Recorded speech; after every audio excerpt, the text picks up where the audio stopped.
ang simpleng paraan upang malampasan ang pag-urong ng kalamnan sarcopenia.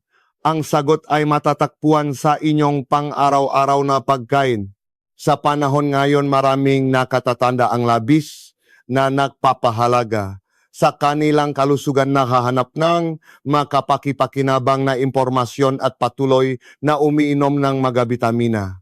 Ngunit may isang bagay na ipinagtataka ng marami kahit anong sipak nila sa pagkonsumo ng protina, nananatili pa ring mahina at walang sigla ang kanilang pangangatawan. Kahit magpunta pa sila sa ospital, walang nakikitang kakaibang sakit. Kung gayon, saan ba talaga nakmumula ang problema? Ang pangunahing dahilan ay hindi epektibong nakakarating sa makalamnan ang protinang kinokonsumo. Sa totoo kung hindi mo lubusang mauunawaan ang prinsipyong ito, kahit gaano ka pa karami kumain, patuloy na liliit ang iyong kalamnan sa paglipas ng panahon. Kahit ako una akala ko sapat na ang kumain ng karne at itlog. Ngunit sa aking 30 taong karanasan sa pagagamot ng 10,000 pasyente, may natuklasan akong isang mahalagang katotohanan. May 3 pamilyar na pagkain na mas mabisang magpanumbalik ng kalamnan kumpara sa nga mamahaling protein supplements. Si Lola Lourdes, 73 anyos, ay dati-rati kailangan pang gumamit ng tungkot para makapaglakad. Ngunit 3 buwan lamang matapos sundin ang pamamaraang ito, nakakapaglakad na siya ng walang tungkot. Ang kasong iyon ang lubos na nakpabago sa aking paraan ng pagagamot. Magandang araw, ako po si Dr. Andres Tan. Sa nakalipas na 30 taon, malalim kong pinaaralan ang kalusugan ng nakatatanda. At natuklasan ko na ang protinang mas malakas pa kaysa sa itlog o baka ay madali palang mabibili sa mga palengke at supermarket sa napakamurang halaga.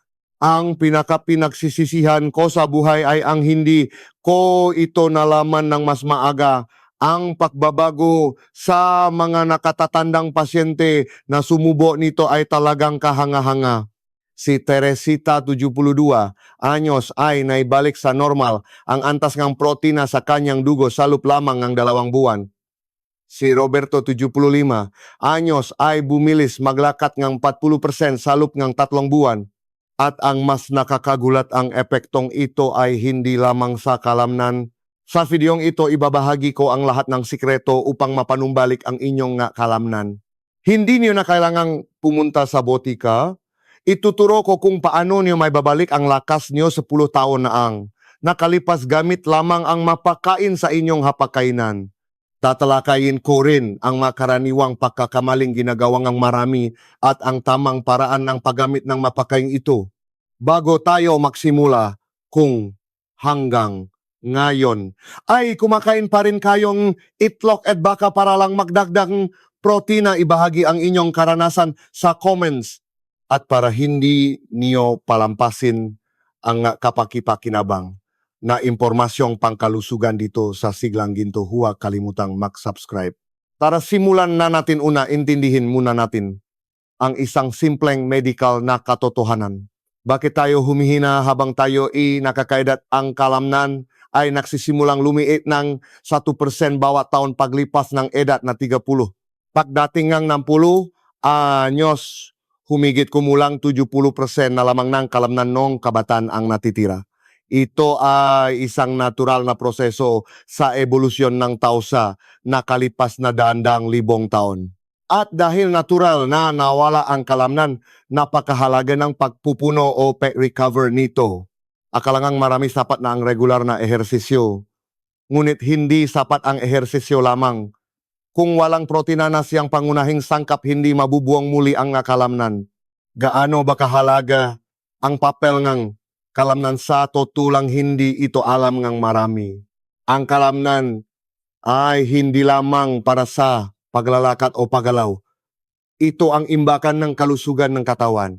Nagpapalabas ito ng hormona na nagpapalakas ng immune system, kumokontrol sa blood sugar at nag-imbak ng enerhiya na magagamit kapag kinakailangan. Ngunit kung hindi nakakatanggap ng sapat na protina ang kalamnan, apat na senyales ng panganib ang siguradong lalabas. Unahihina ang kakayahang maklakat. Ang dating 5 minutong lakaran ay aabutin ng 10 minuto at mahihirapan na sa paakyat sa hagdan. Pangalawa, babaksa ang immune system. Madaling sipunin at matagal gumaling kapag nakasakit. Pangatlo, kahit maliliit na sugat ay matagal magilom. Ang simpleng galos o mababaw na pagkadapa ay matagal bago gumaling. Mayroon pang mas nakakabahalang katotohanan. Maraming tao ang kumakain naman ng 3 beses sa isang araw pero palaging nakakaramdam ng pagod. Ito ang tinatawag na chronic fatigue. Kahit sapat ang tulog, palagi silang lanta at walang enerhiya sa maghapon. Gusto kong ibahagi ang kaso ng isang 74 anyos na lola na kumonsulta sa akin. Nagtanong siya, kumakain naman po ako ng sapat, bakit palagi pa rin akong mahina? Nang suriin ko ang kanyang dieta, sobra-sobra ang carbohydrates, ngunit ang protina ay wala pa sa kalahati ng kailangan niya sa isang araw. Ito ang sagot kung bakit kahit kumakain ka, mahina ka pa rin. Ang toto, kahit kumain kang protina, hindi ito epektibong nakakarating sa iyong mga kalamnan. Ang pangunahing dahilan ay pagtuntong ng edad na 60. Nababawasan ang asido sa sikmura at mga digestive enzymes kaya malaki ang ibinababa ng kakayahang sipsipin ang protina. Sa madaling salita, kahit kumain kang protina, hindi ito lubos na nagagamit ng katawan kaya patuloy na lumilit ang mga kalamnan. Kung gayon, gaano karaming protina ang kailangan ng nga taong edad 60 pataas araw-araw? Para sa normal na, nasa hustong gulang sapat na ang 1 gramo bawat 1 kilo ng timbang. Ngunit para sa mga edad 60 pataas, upang maiwasan ang pagurong ng kalamnan, kailangan nila ng 1 gramo bawat 1 kilong timbang. Ang isang taong may timbang na 60 kilo ay nangangailangan ng 72 gramo ng protina na katumbas ng humigit kumulang 12 itlog. Maaring mahirap itong paniwalaan, ngunit ito ay isang siyentipikong sukat. Sa realidad, hindi madaling makamit ang daming ito sa pamamagitan lamang ng ordinaryong pagkain. Kaya napakalagang pumili ng pagkain may mataas na absorption rate o madaling sipsipin ng katawan. Ngunit may isa pang hindi dapat kaligtaan, nagbabago ang ating katawan batay sa ating edad. Noong kabataan natin, nasisipsip ngang katawan ang halos 80% ng protina ang kinakain. Ngunit pagdating ng edad 60, bumababa ito sa humigit kumulang 50%. Kaya ang protina para sa mga nakatatanda ay dapat makatugon sa 3 kondisyon. Una, dapat itong malambot at madaling matunaw. Kahit gaano pakarami ang protina, kung ang pagkain ay makunat at matigas, hindi ito masisipsip dahil sa huminang sikmura at kakulangan sa digestive enzymes. Pangalawa, ang protina ay dapat may kasamang masangkap tulad ng calcium at zinc. Tulad ng pagtatayo ng bahay, hindi lang blok ang kailangan kundi pati semento at bakal. Ginagamit ng katawan ang mineral na ito upang gawing tunay na kalamnan ang protina. Pangatlo, dapat itong abot kaya upang patuloy na makain sa mahabang panahon. Ang pagbuong kalamnan ay hindi nangyayari sa isang makdamag. Kailangan itong gawin ng patuloy sa loop nga hindi bababa sa 3 buwan bago makita ang malinaw na epekto. Mayroon nga bang pagkain na pumapasa sa 3 kondisyong ito? Nakakagulat, nasa paligid lang natin ang sagot. At higit pa rito, mas mura ito kaysa sa itlog o tokwa. Susunod, ibubunya ko sa inyo ang 3 kamanghamanghang yaman ng protina. Ang unang yaman ay hibe dried shrimp. Baka isipin ninyo, hindi, ba't napakamahal ng hibe sa toto lang? Hindi. Ang isang balot ng hibe ay mas mura kaysa sa isang trying itlog, ngunit ang nilalaman nitong protina ay mas mataas. Hanggang ngayon, maling iniisip natin na ang hibe ay pampalasa lamang ng sabaw. Ang toto sa isang dakot ng hibe nga 20 piraso ay may halos 15 gramo ng protina, katumbas itong 3 itlog. Ngunit hindi lang protina ang espesyal sa hibe. Sa proseso, inihepat papatuyo na doble na natitipong hindi lamang ang protina kundi pati na ring ang calcium at zinc. Kumpara sa sariwang ipong ang hibe ay may 10 beses na hihit na calcium at 5 beses na hihit na zinc. Bakit napakahalaga ng zinc? Ang zinc ang nagsisilbing tulay upang matulungan nga enzyme na gawing kalamnan ang protina. Iba ang pagkain ng protina sa pagiging kalamnan nito at sa prosesong ito napakahalaga ng zinc. Dahil dito ang hibe ay higit pa sa pagiging pagkain may mataas na protina. Ito ang susi sa pagpapanumbalik ng kalamnan. Si Arturo 69 anyos ay patuloy na kumain ng hibe sa loob lamang ng 2 buwan at nadagdagan ang kanyang kalamnan ng 15%. Sinabi niya na kapansin-pansin ang paglakas ng kanyang binti at bumilis ang kanyang paglalakat. Ang hibe ay nabibigay ng 3 epekto ng sabay-sabay pagpapalakas ng kalamnan, pagpapatibay ng buto at pagpapalakas ng immune system. At higit pa rito, ito ay napaka-economical. Ang halaga ng pagkain ng hibe sa loob ng 1 buong buwan ay mas mura pa kaysa sa pagbili ng protein powder para sa 1 linggo. Ang ikalawang yaman ay tuyong isda, daing na isda. Marami ang naaakala na ito ay pamasaw lamang, ngunit ang tuyong isda ay isa sa pinakamahalagang mapakukunan ng protina na ibinigay ng kalikasan. Ang sikreto ay nasa espesyal na proseso ng paggawa nito. Ang isdang ito ay paulit-ulit na pinapatigas at pinapalambot.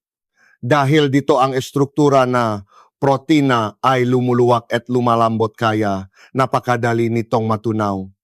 Para itong karne na pinalambot ng natural na paraan.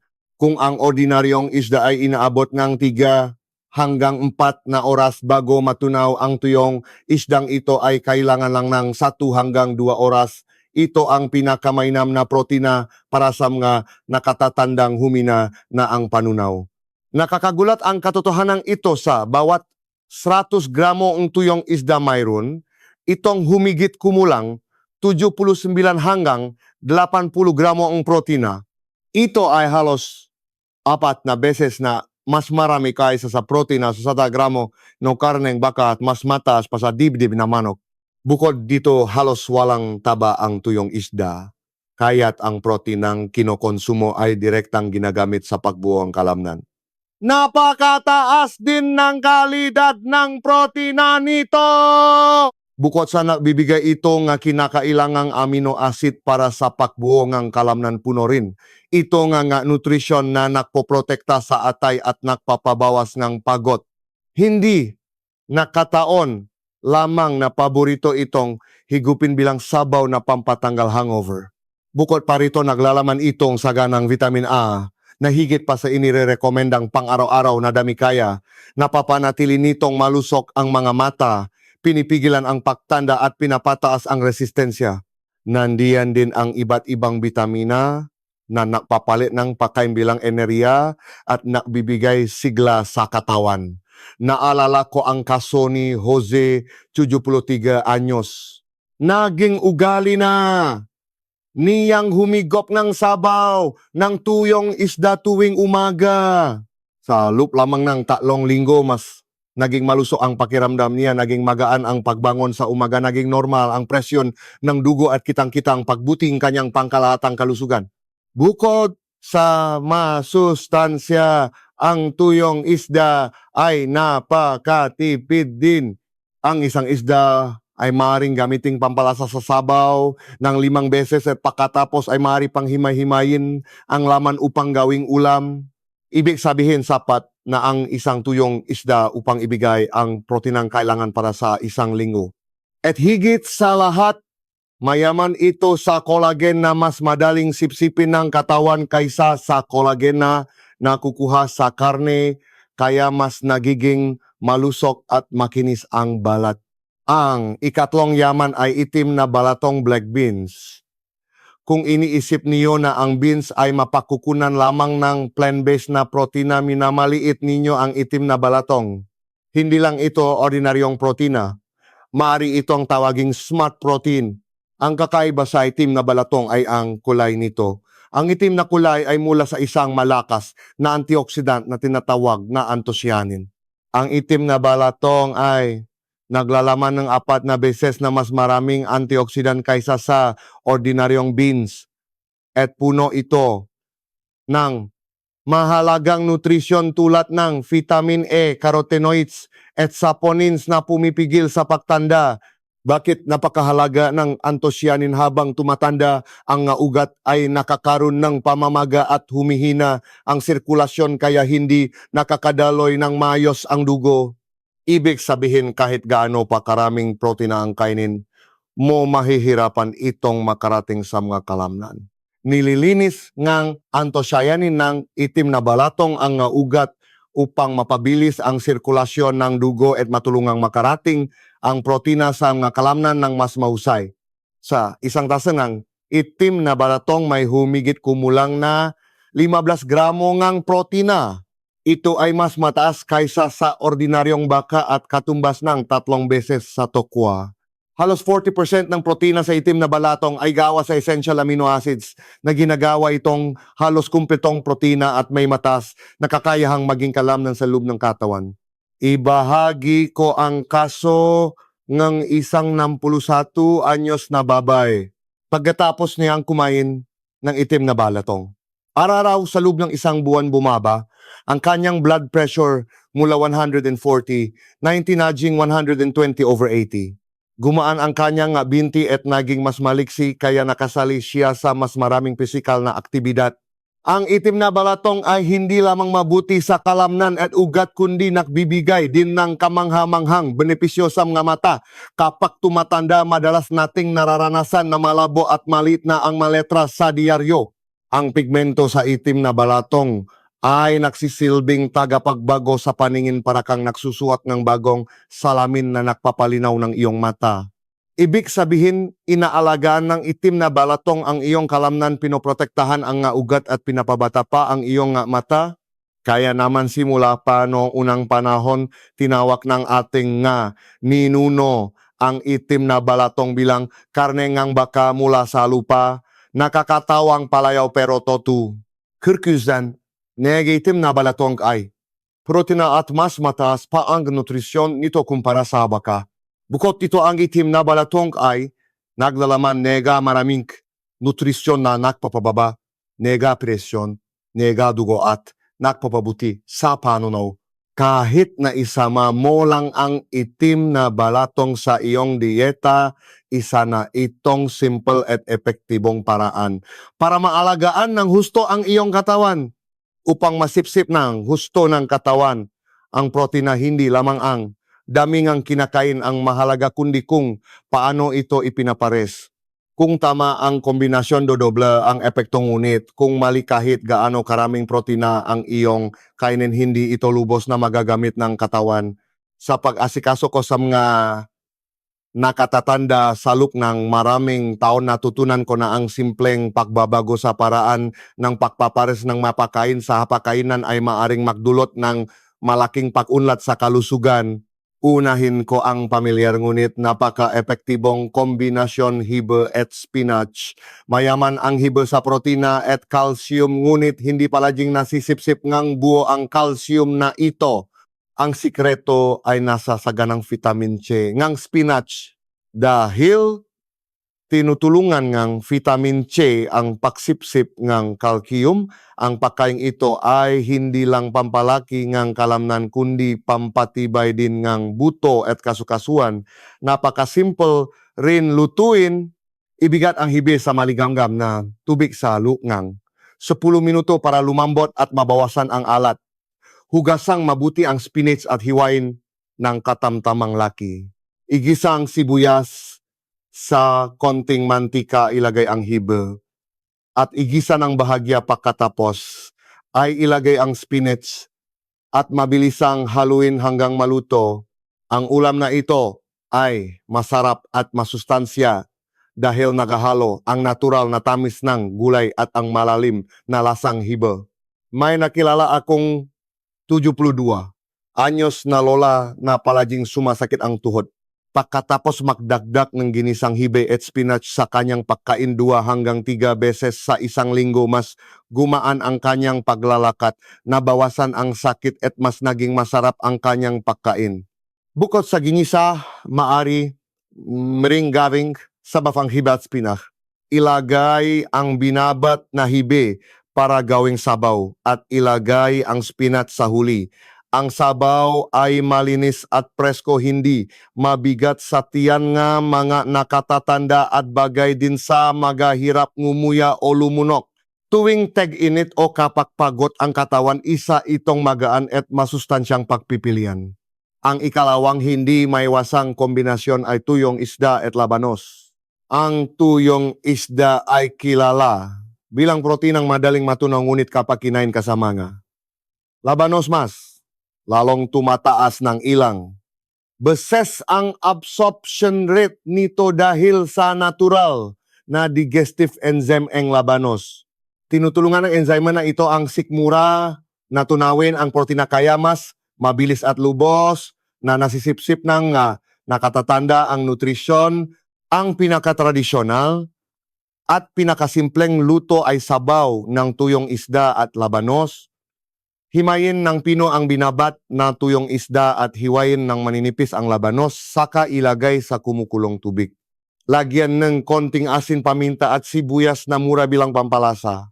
Presko, masarap, madaling matunaw at siksik sa protina.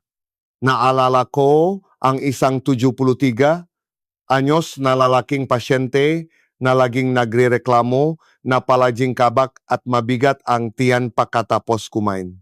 Nang payuhan ko siyang uminom nitong sabaw 2 o 3 beses sa isang linggo matapos ang isang buwan, ay halos nawala na ang kabak niya. Nakakatulok na siya ng mayos at mas naging magaan at malusok ang pakiramdam pagkagising.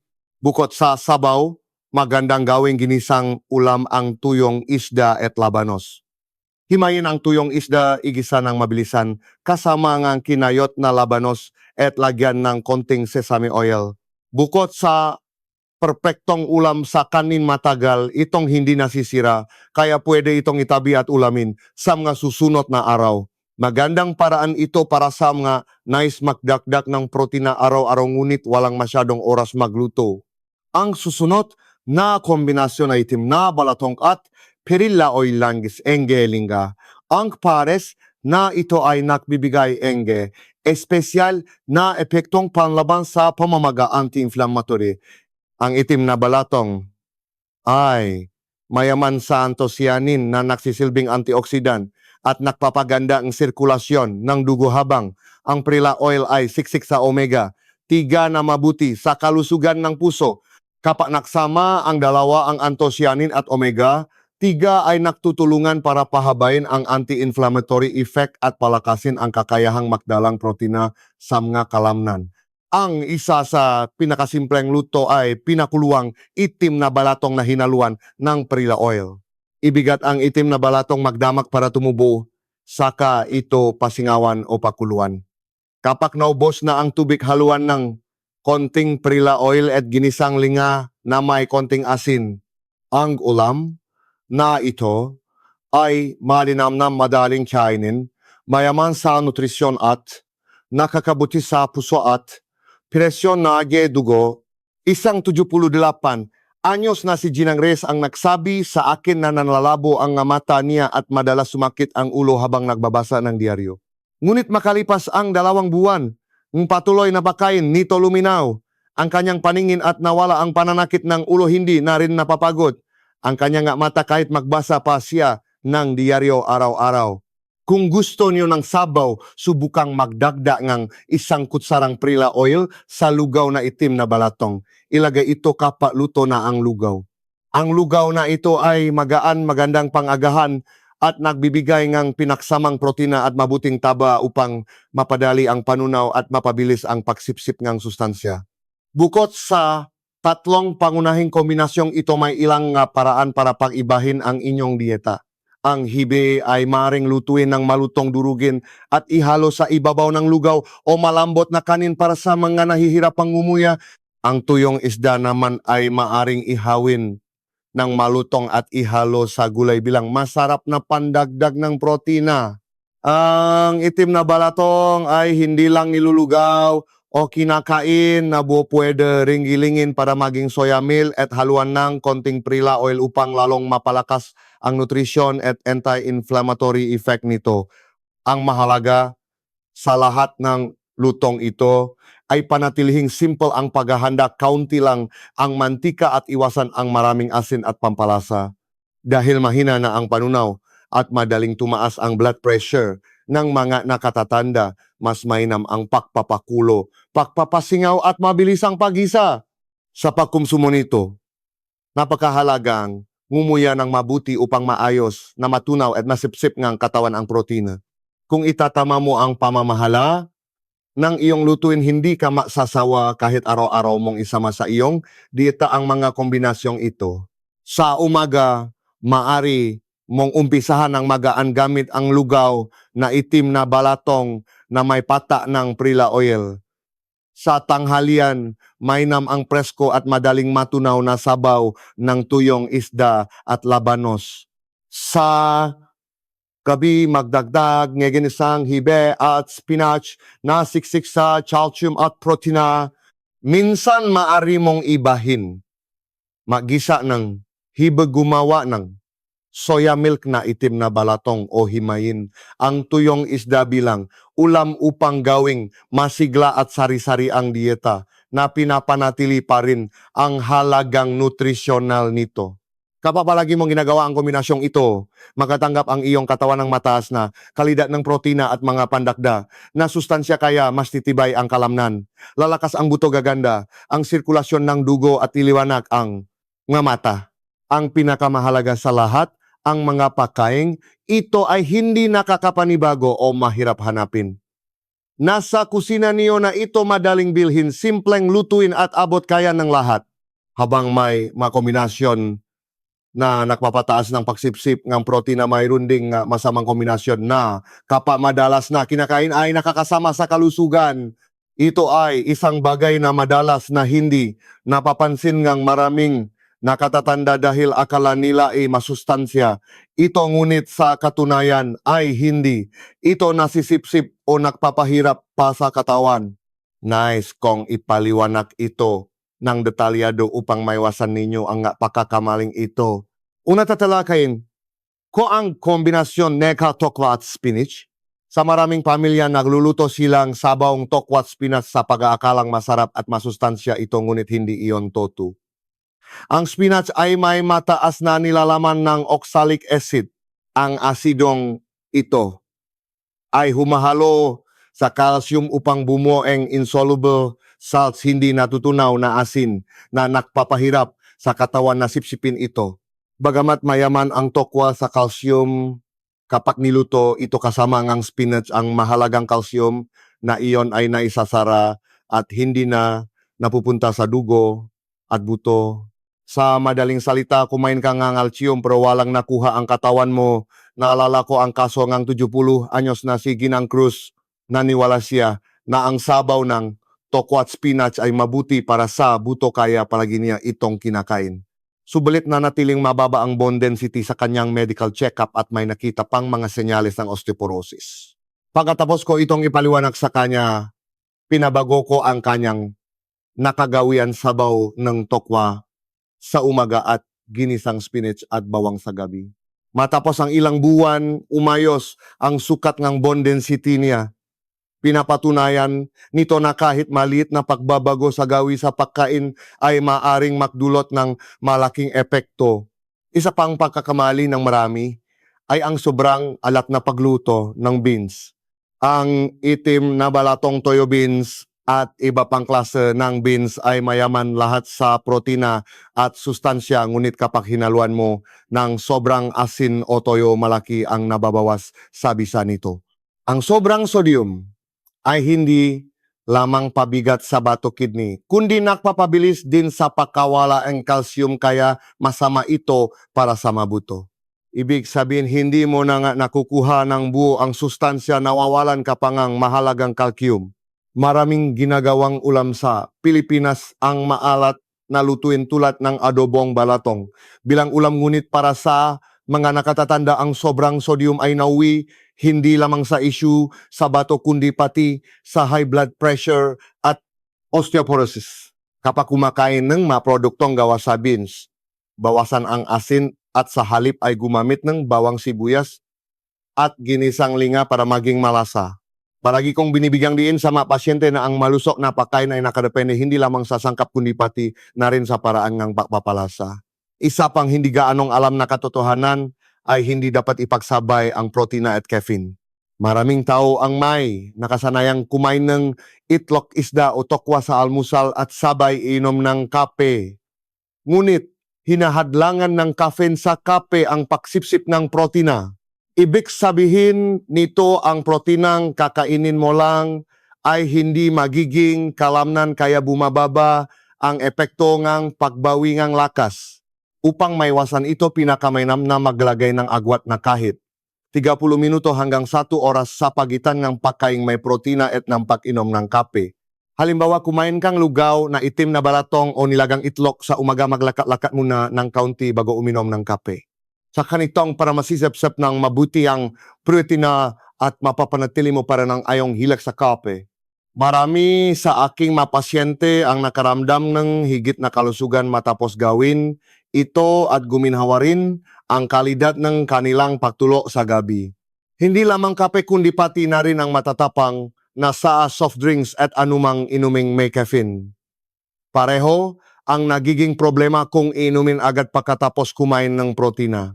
Hindi naman kailangang tuluyang pakbawalan ang nakatatanda sa caffeine, ngunit napakahalaga na ayusin ang oras ng pag-inom nito.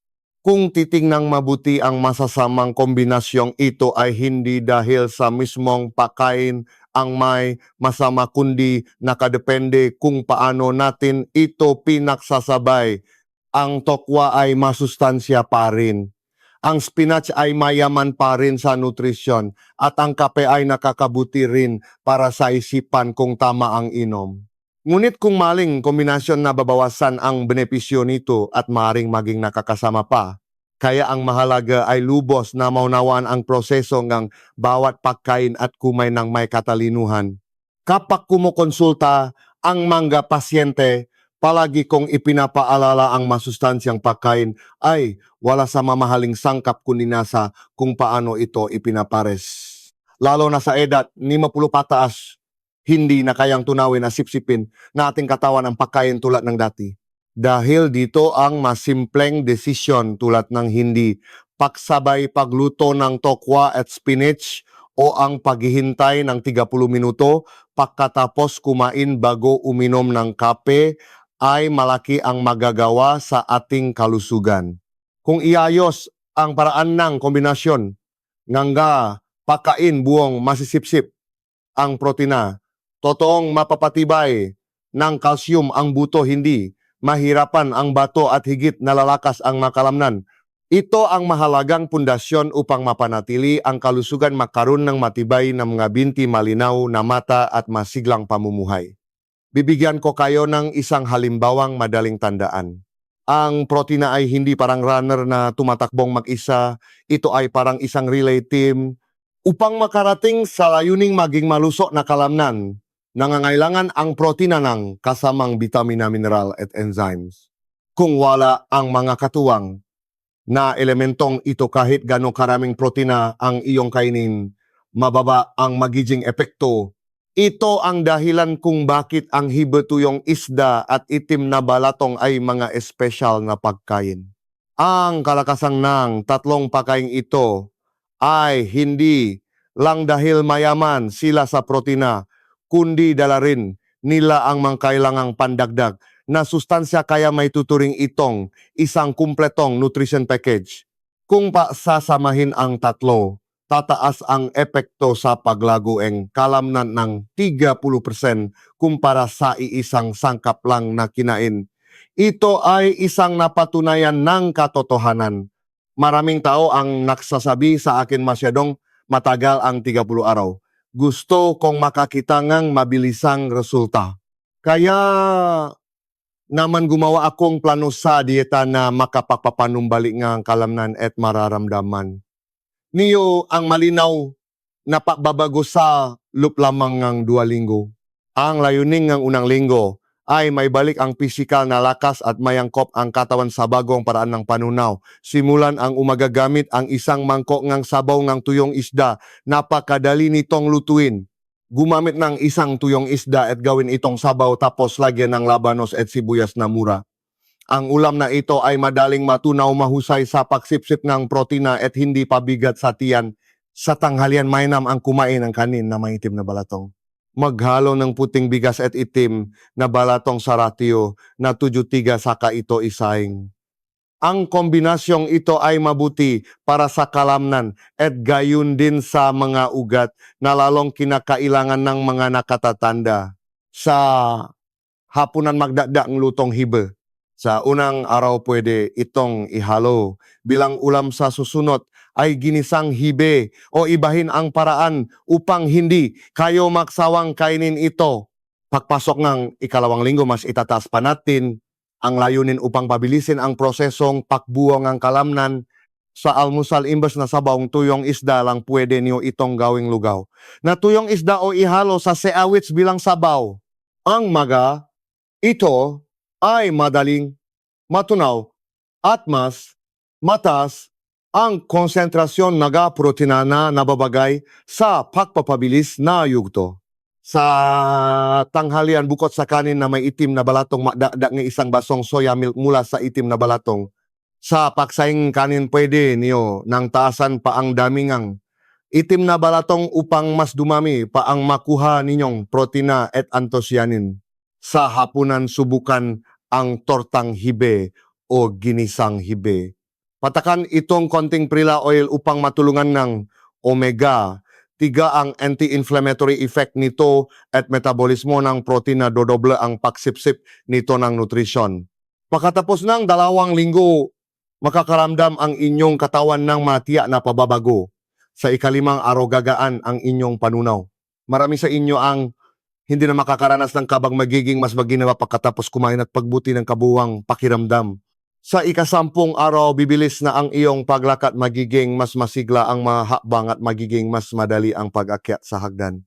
At higit sa lahat, pagdating ng ika-14 na araw tuwing umaga ay magiging magaan ang iyong katawan at mapupuno ka ng sigla. Maghapon, mararamdaman mong parang bumalik ang pangangatawan mo nung nakaraang 10 taon. Ang pinakamahalaga sa planong diyetang ito ay ang pagpapatuloy. Kung kakainin mo lang ng 1 o 2 araw at hihinto rin, walang lalabas na resulta. Ngunit kung gagawin mo ito ng tama sa loob ng 14 na araw, sigurado mong mararamdaman ang malinaw na pagbabago sa kalusugan ng iyong panunaw, abilidad sa paggalaw at pang-araw-araw na enerhiya. Kung gusto ngang mas mabilis na epekto, isabay ito sa ehersisyo. Kung 50 anyos pataas ka na, hindi mo na kailangan ng mabigat o komplikadong ehersisyo. Sa paglalakad lamang ng 20 hanggang 30 minuto araw-araw ay masigla ng gagalaw ang iyong kalamnan, gaganda ang sirkulasyon ng dugo at ang nutrisyon mula sa protina ay mabilis na makakarating sa kalamnan. Pwede kang maglakad pagkatapos ng almusal o sa hapon, alinman ang nais mo. Ang mahalaga ay maging pare-pareho araw-araw. Importante rin ang mga stretching exercises bago matulog o pagkagising sa umaga. Gawin ng 10 minuto ang pagpapaikot ng balikat, pag-stretch sa baywang at pag-unat ng hitat binti upang maiwasan ang pamamanhit ng kasukasuan, maiwasan ang pagkadapa at matulungang makarecover kalamnan. Kung gusto mong mas palakasin pa ang iyong sarili, gumamit ng malambot na resistance band na madaling gamitin sa bahay. Ang simpleng paghila nito gamit ang kamay o pagtulak gamit ang binti ay sapat na para mastimulate ang kalamnan at hindi ito makakabigla sa iyo. Ang isa sa aking pasyente, isang 68 anyos na lalaki, ay dating hirap na hirap maglakad, ngunit makalipas lagyan ng diet plan at magaan na ehersisyo gamit ang resistance band, napansin sa loob ng 6 na linggo na tumaas ang bilis niya maglakad, lumakas ang kanyang ibabang bahagi ng katawan at mas naging madali sa kanya ang umakyat niya hagdan. Ang mahalaga ay hindi ang pag-ehersisyo ng madami sa isang araw, kundi ang regular at tuloy-tuloy na paggawa nito araw-araw kahit paunti-unti lang. Kapag pinasama mo ang tamang pagkonsumo ng protina at magaan na ehersisyo, parang isang makinang nilangisan ang iyong katawan, mas malambot at madaling igalaw. Hindi lang ang iyong kalamnan ang lalakas kundi payapa, rin ang iyong isipan magiging mahimbing ang tulog at tataas ang kalidad ng iyong buhay. Magkaibigan, mula sa lahat ng mga sinabi ko hanggang ngayon, sigurado akong naramdaman ninyo na ang ating katawan ay kayang-kayang bumalik sa pagiging malusog at punong sigla sa pamamagitan lamang ng tamang pagkain at tamang kombinasyon. Hibe, tuyong, isda at itim na balatong. Ang tatlong simpleng yaman ng proteinang ito ang susi. Para tumibe ang kalamnan, lumakas ang buto, guminhawa, ang pagdaloy ng dugo, at luminaw ang paningin. Samahan pa ang magaan na ehersisyo at ang epekto ay mas lalakas at mas tatagal. Higit sa lahat, ang pinakamahalaga ay kaya niyo nang simulan ngayon gamit ang pamilyar at simpleng lulutuing pagkain mula sa sarili ninyong kusina. Kahit sa maikling panahon basta't paninindigan mong gawin, palagi magpapakitang pagbabago ang iyong katawan araw-araw. Mas magiging matatag ang iyong paglalakad, mas magaan ang paghinga at presko rin ang iyong pag-isip. Kung nakatulong ang impormasyon ngayong araw, mangyaring pindutin ang like para malaman kung kapakipakinabang ito sa inyo. Ibagi ang inyong karanasan o makiwan ng tanong sa ibaba sa mga comments at buong puso ko itong sasagutin. At dahil magpapatuloy ako sa pagbabahagi nga sikreto sa pangangalaga ng kalusugan, huwag kalimutang mag-subscribe dito sa Siglang Ginto. Ang kalusugan ang ating pinakamahalagang yaman at sa araw-araw na maliliit na hakbang mapapanatili at mapapabuti natin ito. Taos, puso akong umaasa na makakasama ko kayo sa paglalakbay na ito upang tayo'y mabuhay ng malusog, masaya at mahaba.